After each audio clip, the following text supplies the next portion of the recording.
Akhirnya yang kita tunggu-tunggu tiba. Perpindahan federasi dari KNVB, FGC ke PSSI sudah selesai dan dinyatakan 3 pemain tersebut siap untuk menghadapi Australia dan Bahrain. Sebelum gue lanjut pada video ini, gue mengingatkan kepada kalian untuk menekan tombol like dan subscribe-nya untuk membantu perkembangan channel Progressive Football. Dan jangan lupa tekan tombol notifikasinya agar kalian menjadi orang pertama yang mendapatkan update-update seputar berita olahraga dari Progressive Football. Perpindahan federasi dari KNVB, FGC dari Italia ke PSSI Indonesia akhirnya rampung sudah dilaporkan ke FIFA, dan secara resmi ketiga pemain baru naturalisasi yang sudah disumpah WNI mendapatkan izin untuk membela timnas Indonesia saat bertandang ke Australia dan melawan Bahrain. Ini yang patut kita tunggu-tunggu. Karena apa? Dengan ketambahan 3 pemain ini secara resmi, ini membuat skuad timnas Indonesia lebih merata lagi kedalaman skuadnya. Dari kiper kita lebih punya kiper cadangan yang lebih bagus. Terus dari gelandangnya tidak hanya mengandalkan Tom Haye dan Ivar Jenner. Karena apa? Di lini tengah saja ini sudah sangat rawan. Ketambahan lagi Nathan Chuaon kurang mendapatkan menit bermain di klub Swansea City. Ini mengakibatkan sentuhan-sentuhannya ini mungkin berkurang dalam waktu 3 bulan ini. Dari terakhir membela timnas bulan Desember kemarin, ini belum mendapatkan menit bermain di klubnya setelah kembali ke klub ya, setelah membela timnas. Ini yang patut dikhawatirkan. Dan untungnya saja ada Joey Pelupesi. Ini bisa menjadi tandemnya Tom Haye, yang mana Joey Pelupesi ini dari segi pengalaman itu ada, terus jam terbangnya ada. Dia sebelum pindah ke Liga 2 Belgia, dia bermain di kasta tertinggi Eredivisie, yaitu di klub Groningen. Ini yang patut kita banggakan lah. Sebagai supporter timnas Indonesia mendapatkan gelandang bertahan atau jangkar perusak pemotong permainan lawan. Dia di Groningen ini dia sebagai perusaknya perusaknya permainannya lawan. Dia bisa membaca permainan di saat bertahan, harus menjaga siapa, membaca arah bola nanti kemana. Ini kedalaman skuad Indonesia dengan ketambahan Joey Pelupesi di lini tengah, ini sangat dibilang hal yang positif, bukan hal negatif lah. Nggak ada penambahan pemain itu. Kalau kita berpikir secara positif, ya pasti hasilnya positif untuk timnas kita. Nggak ada hasilnya negatif. Terus untuk Dean James, ini menarik. Mungkin dari kita, kalau melihat Dean James, itu posisinya adalah left back atau back kiri. Padahal sebenarnya dia berposisi sebagai winger kiri. Berhubung di timnya di Go Ahead Eagles, dia membutuhkan back kiri yang tangguh, dalam bertahan dia kuat, terus menyerang dia bagus. Ya makanya Dean James ini ditempatkan sebagai left back. Karena apa? Dean James dengan akurasi umpannya, dengan kecepatannya, dengan body charge-nya dia, kalau gue lihat pertandingannya dia selama di Go Ahead Eagles, apalagi pada saat melawan PSV Eindhoven, 2 kali melawan PSV Eindhoven di Piala KNVB, yaitu ibaratnya seperti Piala Liganya lah, Piala Liganya Belanda. Terus di Eredivisie, dia 2 kali menguasai sektor sisi kirinya dia sendiri, mulai dari menyerang ke bertahan. Ini sangat bagus Dean James ini. Jadi posisi aslinya dia itu sebagai winger kiri, bukan left back. Jadi dia ini sangat sangat bisa ditempatkan di mana saja, dirotasi di mana saja dia bisa. Sektor sebelah kiri terutama, karena dari tendangan bebas dia bagus, tendangan jarak jauh dia bagus, umpan lambungnya sangat akurat. Jadi di setiap sisi timnas Indonesia mempunyai pengumpan-pengumpan yang akurat.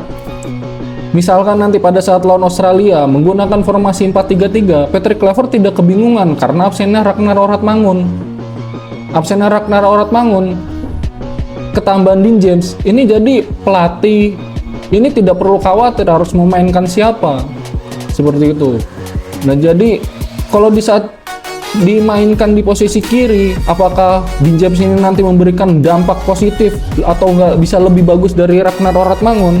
Itu tidak kemungkinan besar. Dia akan menjadi starter terus nanti di timnas Indonesia karena dengan kualitasnya. Mungkin Ragnar Rathmangun dulu oke lah bagus, tapi dia sekarang sudah bergeser ke Liga Belgia juga di Jupiler Pro League, liga kasta tertinggi Liga Belgia, sedangkan Joao Pelupesi ini di kasta keduanya Liga Belgia bersama Shane Pettinama. Dan ini Dean James ini melihat jam terbangnya dia selalu menjadi starter di klubnya tersebut. Ini patut kita banggakan, mempunyai pemain timnas bermain reguler di liga tertinggi Belanda yaitu Eredivisie. Ini ya kita harus bersyukur mendapatkan pemain tersebut, apalagi dia dengan ketulusannya ingin membela timnas Indonesia.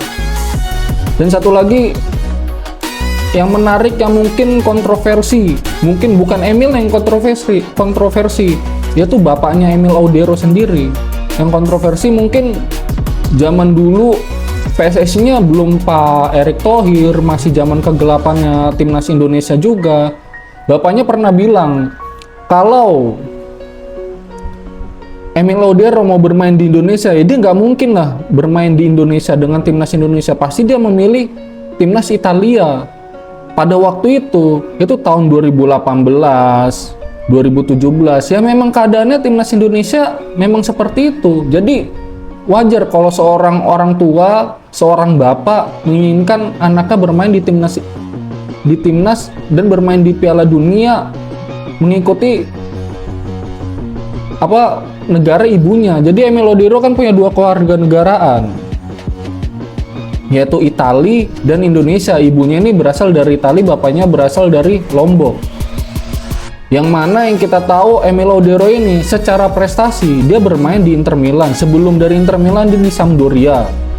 Terus di Inter Milan 2 kali juara Serie A. Walaupun dia menjadi kiper ketiga, kadang menjadi kiper kedua, dia bermain sekali di Inter Milan. Ini sebuah prestasi yang tidak semua orang bisa bermain di Inter Milan. Dan waktu itu Emil Audero itu sempat menjadi kiper keempatnya Italia dari 3 kipernya Italia pada waktu itu. Donnarumma, terus Giorgio Victorio, terus ada siapa lagi, satu lagi saya lupa. Peringkat keempatnya ini Emil Audero pada saat masih membela Sampdoria. Ini dia termasuk kiper keempatnya di Italia, tapi dia tidak masuk skuadnya timnas Italia karena timnas Italia hanya membawa 3 kiper pada saat pemanggilan. Nah ini yang perlu kita banggakan, mempunyai kiper sekaliber Emil Audero, pernah bermain di Inter Milan, terus di Sampdoria, di Como, terus dia sekarang di Palermo. Kualitasnya bukan kaleng-kaleng. Dari tinggi badannya, dia cukup tinggi, 192, 11-12 sama Martin Paz yang tingginya 191. Dengan pengalamannya dia, refleksnya dia, bahkan pada saat dia bermain di Palermo, sampai sekarang pun belum mengalami kekalahan semenjak dia menjadi penjaga gawang utamanya Palermo. Nah ini yang patut kita banggakan. Terus kita sebagai pendukung timnas, sudahlah nggak usah membahas masalah bapaknya Emil Audero Mulyadi lagi. Mungkin bapaknya itu melihat timnas Indonesia yang sekarang, proyeknya jelas.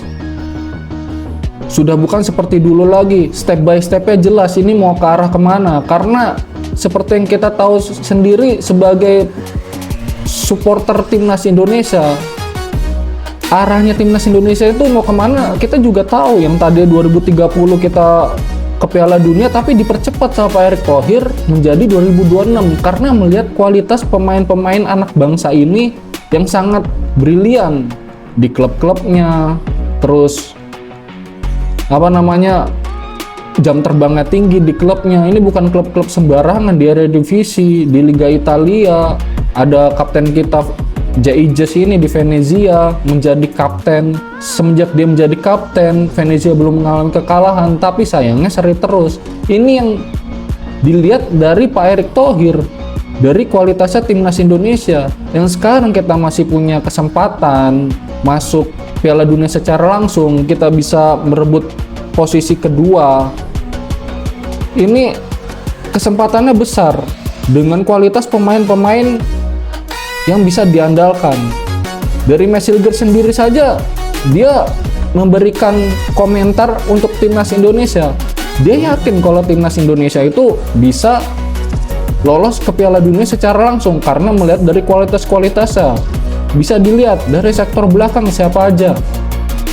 Dari sektor belakang ada Mesilger sendiri, ada Sandy Walsh, ada Jay Ijes, ada Rizky Ridho, ada Kevin Dix, ada Eleanor Renders, ada Jordi Amat, Pratama Arhan, Shane Petinama, Calvin Verdong, Dean James. Apa? Mesilger sendiri aja yakin. Masa kita tidak yakin dengan skuad lini belakang seperti itu? Back-backnya loh, daripada skuad pada saat timnas Indonesia dibantai Bahrain 2010, apakah lebih membanggakan dibantai Bahrain 10-0 pada tahun tersebut? Masa lebih baik kita bermain lokal tapi kalahnya dibantai 10-0, bermain dengan pemain lokal, maksudnya bukan ini ya, bermain dengan pemain yang bermain di Liga Indonesia. Pada saat waktu itu rata-rata pemain yang bermain di Liga Indonesia itu yang dibantai Bahrain 10-0. Apakah seperti itu yang dibanggakan oleh pecinta-pecinta timnas yang tidak menyukai programnya Pak Erick Thohir ini? Ini sudah mendapatkan kemajuan. Kita di kandang Bahrain, kita skor 2-2, itu karena dicurangi. Coba kalau kita nggak dicurangi, kita mungkin bisa menang itu dengan skor 2-1. Kita sekarang ada di posisi 2. Bukan lagi kita dicurangi terus kita lembek, nggak ada. Kita tetap fighting. Lihat permainan timnas kita di era pelatih sebelumnya Sintayong, walaupun kalah, dicurangi, nggak kalah, seri, terus itu pun dicurangi, kita tetap fighting. Pada saat melawan Cina terus kalah, terus kita melawan Australia itu kita bisa seri 0-0, melawan Arab Saudi juga seri. Apakah itu bukan sebuah fighting spirit ya para anak-anak bangsa yang bermain untuk timnas Indonesia? Jadi udahlah, nggak usah ada yang membahas lagi ini naturalisasi, ini timnas bule, sudahlah, sudah selesai. Terus masalah pemilihan skuad kita serahkan ke Patrick Kluivert, dan gue yakin kita juga harus yakin secara seksama, kita bersama harus yakin dengan Patrick Kluivert ini pasti sudah memantau nanti siapa yang menjadi starting 11-nya. Ini sudah kebaca siapa-siapa, dan gue yakin pemain dua tengahnya ini kalau misalkan menggunakan formasi 4-2-1-3 ini bisa menggunakan Tom Haye, menurunkan Tom Haye dan Joey Pelupesi. Dan ini bisa berubah menjadi 4-1-2-3 di saat di game permainan melawan Australia nanti, ini bisa berubah. Jadi Joey Pelupesi fokus di gelandang tengah sebagai gelandang bertahan atau pemain jangkar. Tom Haye dengan dia tipe-tipe orkestrator ya. Maksudnya orkestrator itu dia mendekati pemain kawan, pemain timnas yang lainnya untuk mencari ruang agar dia dioper lalu langsung mengumpan ke arah pemain timnas kita yang tidak dijaga ketat dengan umpan-umpan jauh yang akurat. Ini yang patut kita banggakan mempunyai pemain seperti Tom Haye. Terus apalagi dengan sprint-sprint dari sisi kanan, sisi kiri, dan ada Marcelino Ferdinand yang bermain sebagai free roll. Dia bisa melihat ruang kosong di antara celah-celah pemain lawan.